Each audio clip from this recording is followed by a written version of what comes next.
Greetings, patrons. So we are in a hotel room. Yeah. In Hatteras, Yep. North Carolina. So you are able to watch our little blips as we move along through the Atlantic. And if you were watching, you may have noticed that we kind of went wee, and then we went whoa. Yeah, we and tried then to we came spell in. out some stuff, like a little SOS sort of thing, and then we came back up. So we're gonna explain why. Yeah. And why we're not in the Bahamas right now. Yep. And why we're in a hotel right now. So first off, the boat is okay.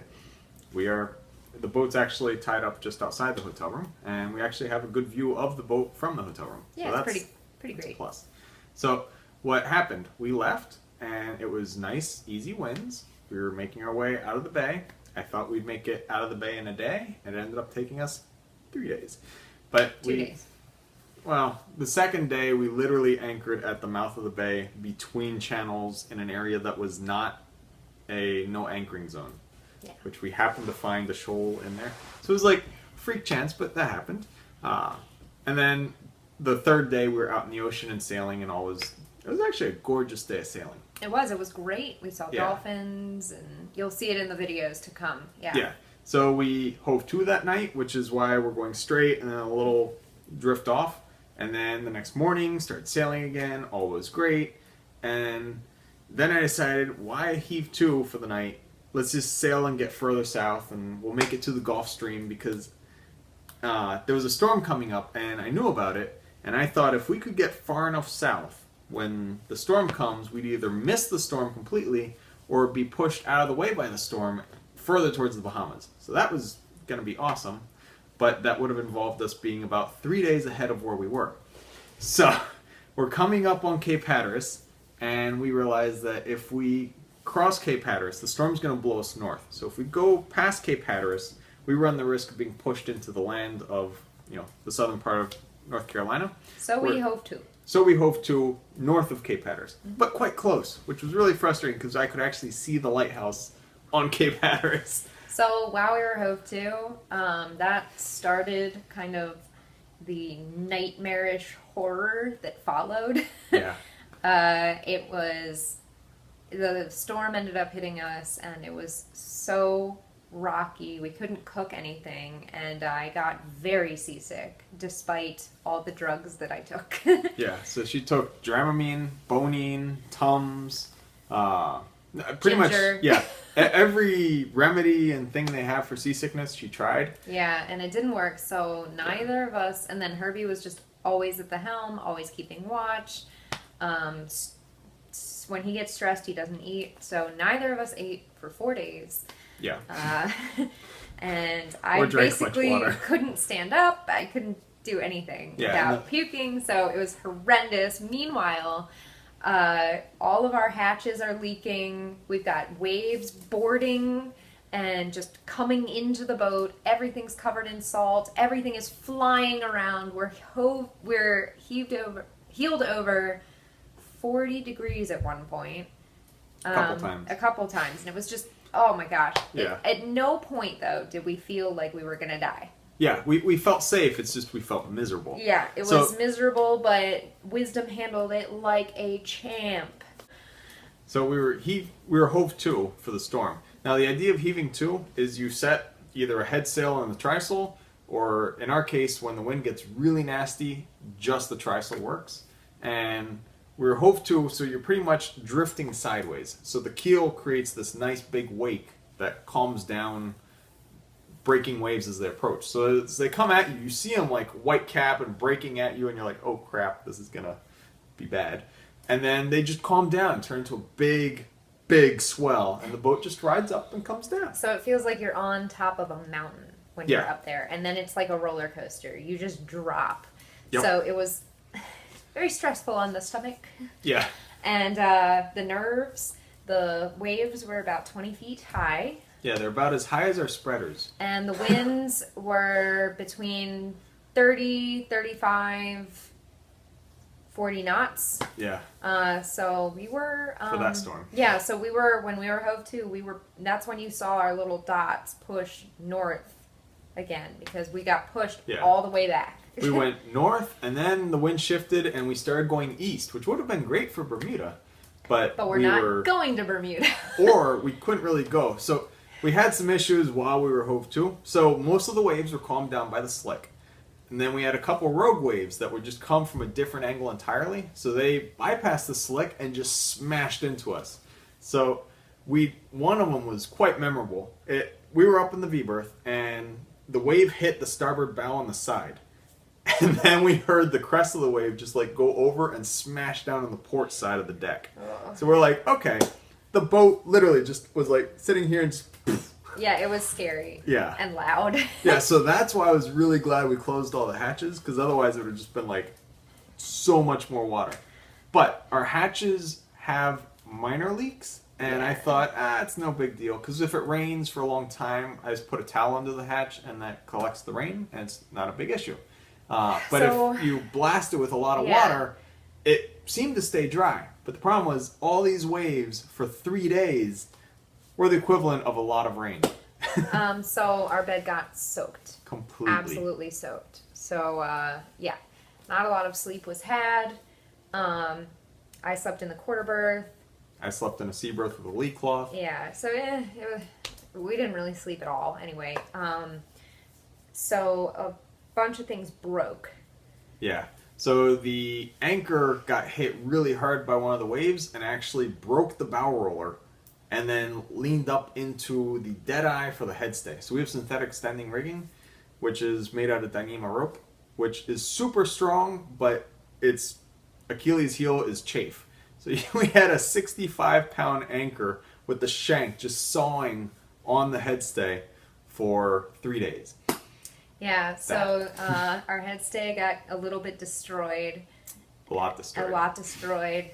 So which made it so that we couldn't actually sail away from the next storm that hit us, which was this kind of freak gale right off of Cape Hatteras. Which actually, now that we're in Hatteras, talking with the locals, It's is actually very regular common. weather. Yeah. Hatteras. It's a very common occurrence. So we had to get a tow into the Hatteras Inlet because our motor, obviously, we have an electric motor, which we love, but under circumstances Yeah, like you can't do this, we And were a then- little bit stuck. The other thing, like, even if we had the ability to get through that inlet, we would not have made it because it was so treacherous. Mm-hmm. Every time the tide changes, they have to come out and put new markers to see where there's enough water to float. Yeah, it was funny. We had like a little sounding boat in front of the towboat. Yeah, and he was just going around, the towboat would slow down, he'd just run around, see where we can go, and then he'd radio, and then we'd keep going. It was crazy. One of the it more was a concerted effort. interesting tows that we've had. Yeah. And we hit bottom, skidded along the bottom for quite a while too. Yeah, that towboat had some torque because we'd Yeah. bump into the bottom radio, like, we're on the bottom and the boat would like lean over with the keel hitting, and he'd just give it a little more throttle and just pull us So we right were just off. like boom, boom, boom, boom, boom. Yeah, it was a hard sand bottom, so we Yeah. felt it. So good thing it's a full yeah. keel. So anyway, that brought us here. Yeah. A week later, a week after we left. Yeah, and so the total distance from where we left the bay to here is only 120 miles, but as you guys saw, we sailed about 350 miles because we sailed down, got blown up. Sailed down, got blown, sailed down, Yeah. just gave up and got towed in. The other big casualty was actually on our transom, which was Wendy, our wind vane by monitor. Bad things happen there. So the way it works, it's got these teeth that like sink together. Somehow they popped apart, and the connection rod that goes from the wind vane itself down to the gears broke. So I need to contact monitor and see, is this something I can just snap back together, or do we need to get new parts, or what? So that's a big thing. So that broke while we were in the gale, which then meant that getting to this area, I had to hand steer yeah. the whole way. So So Herbie did a lot of sleeping while sitting up in a gale. yeah. So it was blowing when it would let up to 30 knots, and it would oscillate between 30 to 35 knots most of the time. And then the morning we got towed, it kicked up to 45 knots, and we couldn't beat the windward anymore. And thankfully, Maddie had slept, so she was thinking lucidly. I hadn't slept. I'd been at the helm for about 25 hours at that point. So it's 45 knots. I got a double reefed main and the staysail, and we're heeled over 35 degrees. And Maddie comes out and she's like, "What are you doing?" Let out the main. Yeah, and I'm like, "No, this is a trim for our point of sail." She's like, "Then change course. Why do you have these up?" So yeah, especially with our head stay all yeah, the head stay raggedy. was destroyed. So anyway, so what we're It's gonna bad. do here is we have been in this hotel for 2 nights already. We'll probably have a third night. Yeah. So as you guys know, there's this horrible storm coming up. I believe it's called Tropical Storm Felipe. I'm not sure if it's named or not, Yeah. but it's huge. It's supposed to hit Hatteras with winds between 60 to 70 miles an hour. So we're really glad we're here. Yeah, we're tied up. The boat is totally safe. It's in a slip that has pretty much nothing around it. It's just a bunch of pilings, so we are tied up so we don't touch anything. And then there's a breakwater, and the winds are supposed to blow from the south. And between the boat and south is the giant hotel and our room. Yeah. So we'll get to watch our boat be in the lee of all this structure. And meanwhile, we are doing damage control. We're cleaning Yeah. all the salt out from inside. We're doing all our laundry. Yeah, everything that got soaked in salt. The So hotel's many being so things nice got soaked. and letting so us many use things. their washer to clean it all. Yeah, so it's an adventure. Our plans are definitely to continue down south as soon as we can. It's going to be a few days, probably a week or so, before we can get out of here safely. But we are still going to be doing the trip, Yeah. just a little differently, and we will get to that later. But for now, for the sake of this video, we just wanted to update you guys on why you saw our lines going crazy and what's happening now.